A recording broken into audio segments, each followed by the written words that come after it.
दोस्तों, राजस्थान की राजनीति में एक ऐसा दृश्य देखने को मिला है जिसने सियासी गलियारों में नई सरगर्मी पैदा कर दी है।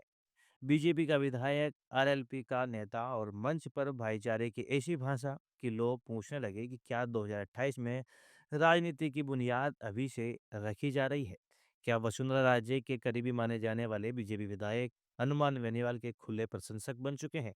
और क्या आने वाले वक्त में ये दोस्ती सिर्फ मंच तक सीमित रहेगी या फिर आरएलपी और बीजेपी के बीच कोई नया सियासी पुल बनने वाला है? नमस्कार, आप देखना शुरू कर चुके हैं रॉयल पत्रिका और मैं हूं आपके साथ सलमान पठान।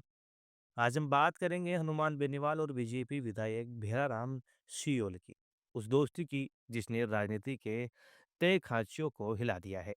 21 दिसंबर को जोधपुर के ओसिया में बीजेपी विधायक भेराराम सियोल के बेटे आकाशदीप का विवाह समारोह था। शादी का मौका था, लेकिन सियासत भी साथ साथ चल रही थी। जैसे ही हनुमान बेनीवाल समारोह में पहुंचे, पूरा माहौल बदल गया। तालियां बजी, कैमरे सक्रिय हुए और मंच से जो कहा गया वह सिर्फ व्यक्तिगत भाव नहीं बल्कि राजनीतिक संकेत भी बन गया। भेड़ाराम सियोल ने मंच से कहा, हनुमान बेनीवाल मेरे बड़े भाई है, मेरे आदर्श है, हर सुख दुख में मेरे साथ खड़े रहे हैं।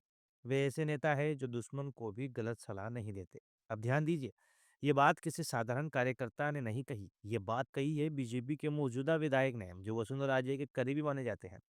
जबकि वसुंधरा राजे और हनुमान बेनीवाल के बीच तो 36 का आंकड़ा है। यहीं से सवाल उठता है कि क्या ये सिर्फ भावनात्मक बयान था या फिर सियासत में आने वाले बदलाव की भूमिका।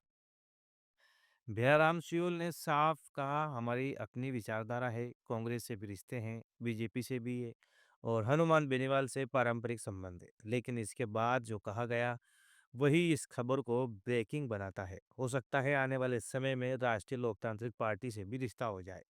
इतना सुनते ही सभा में हंसी भी गूंजी, लेकिन राजनीतिक जानकारों ने इसे मजाक नहीं संकेत के तौर पर लिया। कई लोग मंच से बोले, अगला चुनाव आरएलपी से लड़िए।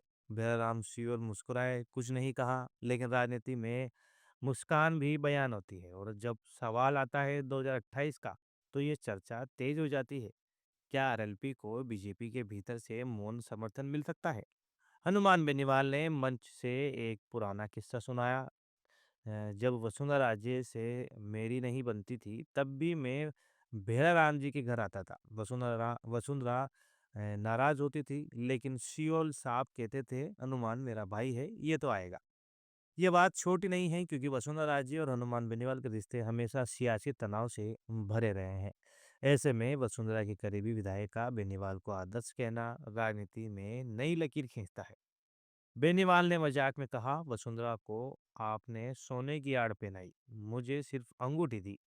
सियोल ने तुरंत जवाब दिया, अगर कनिका बेनीवाल आती तो आड़ तैयार थी। हंसी मजाक अपनी जगह, लेकिन ये संवाद बताता है ये रिश्ता सिर्फ राजनीतिक नहीं बल्कि पारिवारिक है। कौन है भेराराम सियोल? जोधपुर जिले के मांडियाई खुर्द गांव से किसान परिवार से दूसरी बार ओसिया से विधायक 2013 और 2023 में जीत। दिव्या मदेरणा को हराया। पत्नी मोहिनी देवी जिला परिषद सदस्य रह चुकी है, यानी जमीन से जुड़े नेता, और यही वजह है कि हनुमान बेनीवाल की राजनीति से उनकी सोच मेल खाती दिखती है। तो दोस्तों, ये सिर्फ एक शादी की कहानी नहीं है, ये कहानी है राजस्थान की बदलती राजनीति की, जहां पार्टी से ज्यादा रिश्ते बोलते नजर आ रहे हैं। अब सवाल आपके लिए, क्या ये दोस्ती 2028 में राजनीतिक गठजोड़ में बदलेगी या क्या आरएलपी को बीजेपी के भीतर से नई ताकत मिलेगी? तो अपनी राय कमेंट बॉक्स में जरूर दें। वीडियो अच्छी लगी हो तो वीडियो को लाइक करें, शेयर करें और रोल पत्रिका को सब्सक्राइब करना ना भूलें। धन्यवाद।